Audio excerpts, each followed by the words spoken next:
Hilchos Bikkurim Ushar Matnes Kahuna Shebagvulin Perek Shmini. The laws of the first fruits and the other Kohanic gifts in Israel, chapter 8. Today is the last day we're going to be spending on challah, on the gift of dough to the Kohen. And it's kind of a funny place to put this chapter because it's going to go backwards to tell us at what point a dough is obligated in challah. Till now we've been talking about the obligation of challah, which doughs it applies to, and different scenarios that apply, once you have a dough. But we haven't even discussed how do you get to a dough, or what's called a halachic dough. That's going to be today's topic. It says that Rambam halacha aleph, hamafrish chalasai kemach. If somebody separates challah while it's still flour, he hasn't even made an initial stage of dough, didn't even pour water in, just a pile of flour, he's taking challah. Eina challah, A, it's not challah, the Jew didn't fulfill his obligation.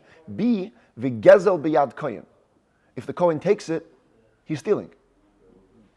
Ushara isa chayeves b'challah, and the rest of the dough which you're going to make from the flour is still obligated in challah. Once it becomes a dough, you take challah. And the flour which you put aside in your head, you're thinking that it's for challah. If the flour itself is the quantity of an omer, which in other words it meets its own requirement to take challah, and if you make it into a dough, you have to take challah again from that dough. Kishar kol kemachulin, like any other ordinary flour. Basically, at the flour stage, it's worthless. Nothing you do has any meaning. Okay, a masay mafrishin challah. So when do we take the challah? At what point do you take the challah? So the Rambam over here says, Kishayite nas hamayim v'yisarev hakemach b'mayim. The moment you pour the water in, and the flour is mixed with the water. Here's a picture of a matzah bakery. The moment of pouring in the flour. Matzah bakery, they have to work super fast.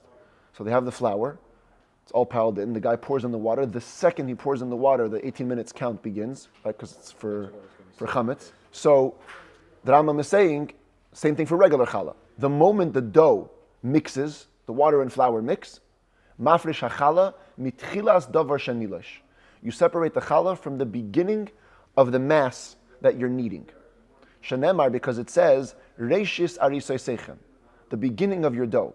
Beginning of your dough, the Rambam is interpreting, besides for meaning the first portion from your dough, it also means the beginning stage of the dough. As soon as the dough is becoming dough, flour and water are mixing, you take the challah. Now, most of the commentaries argue on the Rambam because they say that it's not even mixed properly. It's not even a dough. It's kind of, exactly. So why are you separating it then? So the Ravid explains, or the Kesef Mishnah, one of the commentaries here explain, that the Rambam is trying to avoid a separate problem. He's trying to avoid a problem of impurity. In temple times, the dough could become impure, but only at a certain point. The quicker you separate the challah, the less risk you run of it becoming impure. So the Rambam is giving you the earliest time that you can separate challah. If you see that it might become impure and you want to watch out for it, is at this point. Of course, you want to wait till later, till it becomes a full dough, and give the Kohen proper dough, fantastic. Especially today, when we don't even care about impurity, for sure you should wait till it becomes a full dough, and then take it. The Rambam is saying the earliest point. At the first stage when it becomes dough, the flour mixes with water, you can take challah. But even the Rambam says that his amount, his point at which you can separate challah is a little bit delayed. V'hu shelo yishar sham ba'areva, kemach shelo nisarev b'mayim shir omer. Provided that it doesn't remain in the bowl an omer size of flour that hasn't mixed with water. In other words, even though he backs it up to more beginning stage of kneading, but all the flour has to mix with water. There can't be any just dry flour. But if the person said in advance, Harezu challah, the dough hasn't fully mixed yet, but I'm taking a piece now as challah, al ha'isa va'al ha'sa'ir va'al ha'kemach shenishtayir. It's going to cover the dough, it's going to cover the yeast, it's going to cover all the flour that remains. And when the whole thing does become one mass of dough, then the piece that I'm holding is going to become holy. As challah, harezeh mutter. That's allowed. Because he had in mind all the dry flour, so there wasn't any dry flour that wasn't taken in by the mitzvah. Halacha gimel, hiniach ha'isa, ad shalosh hakel. If you left the dough till you kneaded it fully, ve'erva, and you mixed it, ve'achar kach hifrish, and only then you separated challah, fantastic. Ein bekach klum, no problem at all. You can wait till it's finished dough, all good.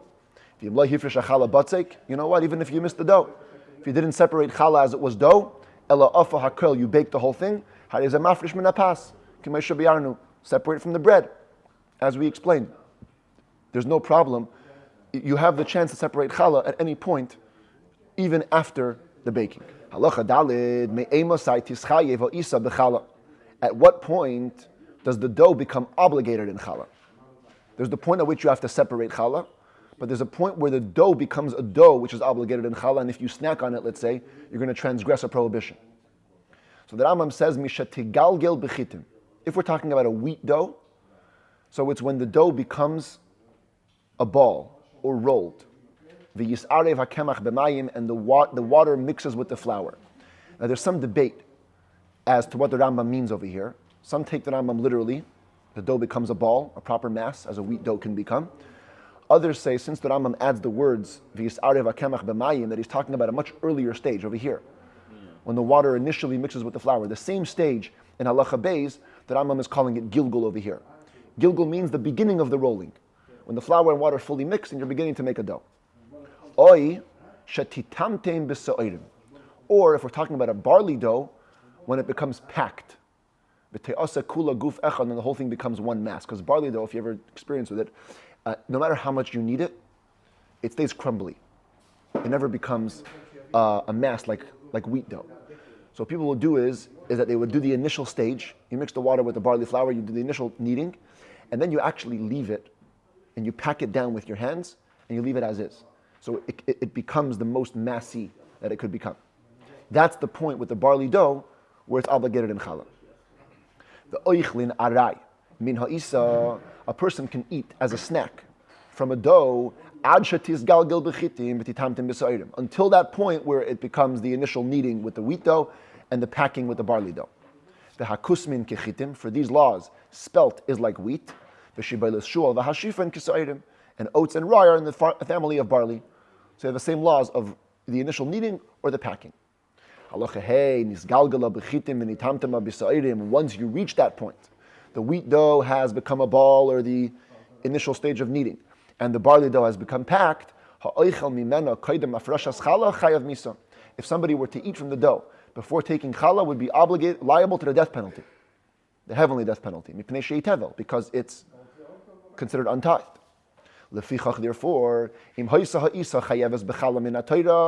the dough was obligated in challah biblically, there was the biblical amount of flour properly, person would eat from it, he'd get lashes, like anybody who eats untithed produce. If it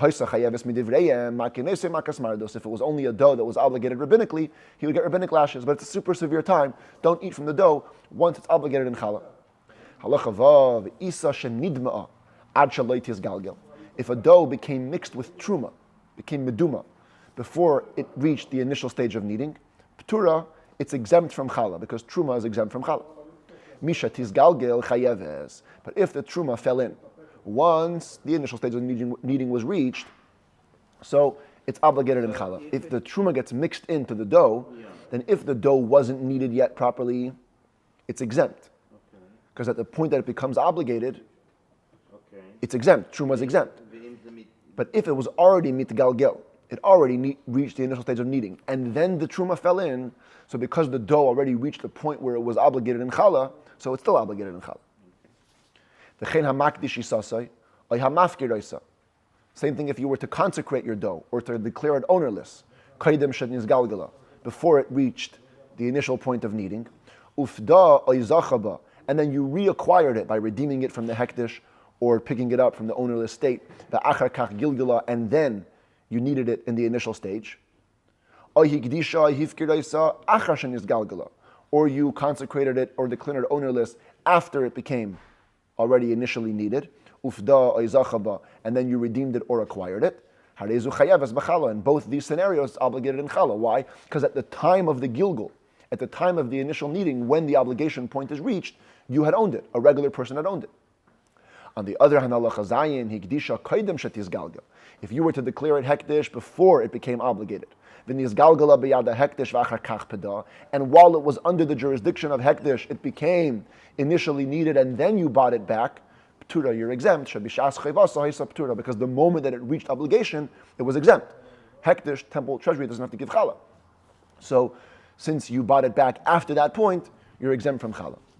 Halacha ches, the same way a temple treasury can interrupt the obligation, a Gentile owning the dough can also interrupt the obligation. And therefore, v'chein so too, oivid kechavim shenasam liyisrael lasis la'isa. If a Gentile gave flour to a Jew to make him a dough, v'nasan alei b'matana ad shaloi gilgala, and he gave him the dough as a present before it was initially needed, chayeves, now it's going to be obligated because the Jew owns it.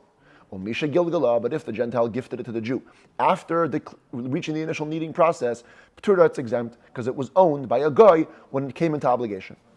Halacha tes, similar concept, ger sheni gayer. You have a convert who converts, v'hoysale isa, and he had a dough in his home. Nizgalgala ad shalei nizgayer, if it had become migulgal, the initial stage of needing, before he became a convert, p'tura, you're exempt, because again, it reached obligation in the hands of a guy. The im mishan nizgayer, but if it was after he converted, chayeves, now it's in the hands of a Jew, and so it's obligated in challah. The im safik, chayeves b'challah lefishu avayin misa. If it's a doubt, be stringent. It's obligated in challah because you're dealing with a sin of death penalty over here. Don't treat it lightly. However, if a non-Kohen were to eat the challah of this doubtful situation or anything like it, he wouldn't be obligated to pay back plus a fifth. When you eat truma by mistake, you must pay its worth back plus a fifth. Same thing with challah. But if it was a doubtful challah, we're not going to make you pay the extra fifth. Halacha Yod, Isa, Sheneilad Bas, fake Tuma, Kaidem Shetiz Galgal. You have a dough, and something potentially problematic happened to it. Here's our dough. Before it reached Gilgal, before it reached the point of obligation, a doubtful impurity touched it. Ya'asena betuma. Just make the dough in its impure state. Lefisha muter letame chulin sheberetz Yisrael. Because at this point, the dough is still ordinary produce, and there's no problem to make ordinary produce impure. So just make it impure. And the part that you separate for challah, just burn it. But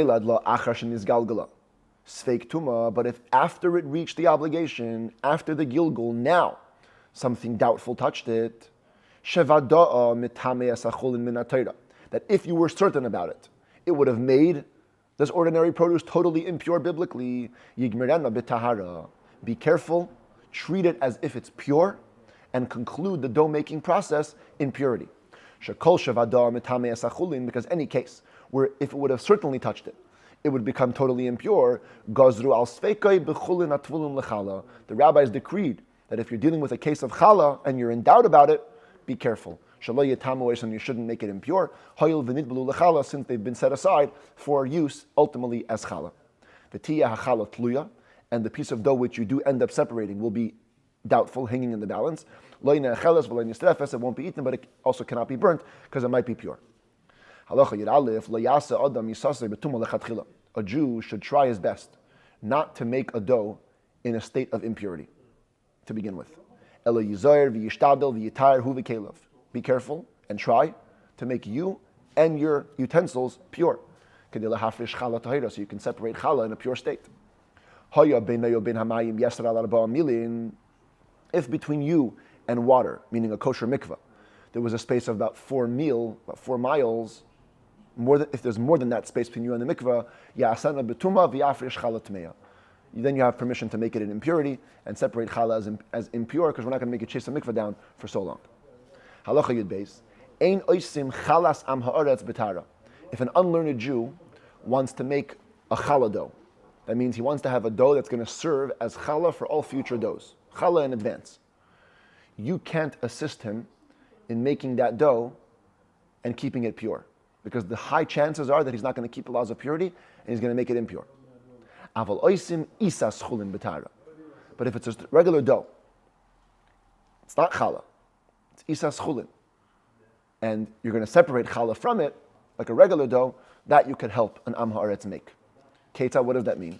Megabel ha'isa zeh chaver. The learned Jew will knead the dough. Umafrish mimena kedei chalasa. Separate the proper amount of challah. Umanicha biklei glolim biklei avanim biklei adama she'ein mekablin tuma. Put that piece of challah into a utensil made out of either animal manure or stone or earthenware, which cannot become ritually impure.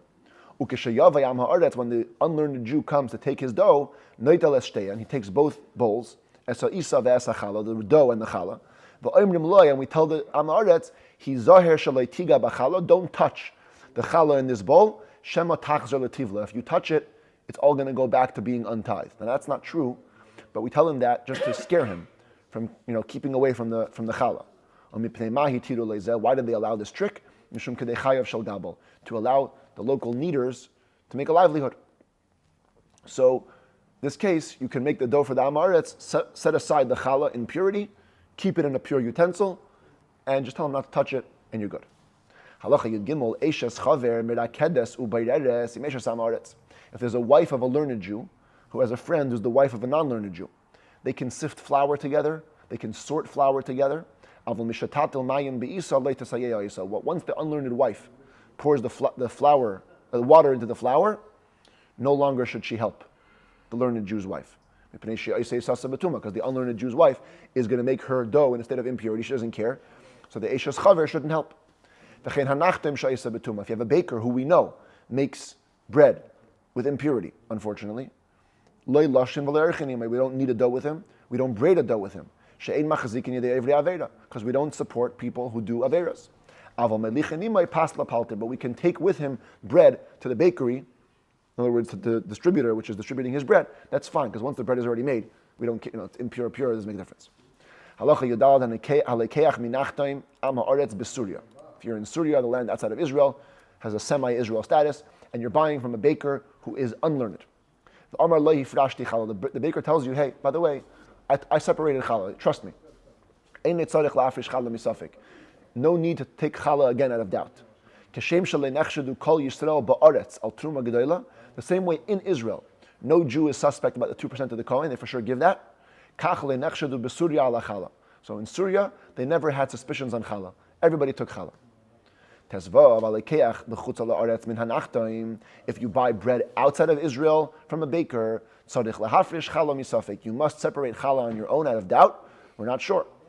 But if you buy from a homeowner, needless to say, if you are a guest by his house, no need to separate challah out of doubt, because he probably did. Now, unfortunately, today, the situation is reversed. Most kosher bakeries take challah already. When you buy from them, no need to take challah. But if you go to a regular Jew's house, who might not know the laws of challah, there may be some problem there where you'll have to take challah. But just a point to point out.